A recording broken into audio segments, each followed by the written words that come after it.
Hi, welcome to HardReset.Info. Now I'm going to show you how to change aspect ratio in Wukong game. To do that, firstly you should click on Escape button to open Equipment menu, then choose Settings here.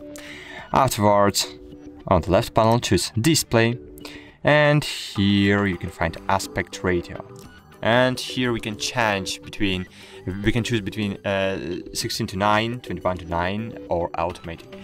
Now I use automatic mode because it's automatically feeds my aspect ratio to my display, to my monitor. But if automatic mode doesn't work in your case, so just choose it manually. Thanks for watching, like this video, and bye. See you.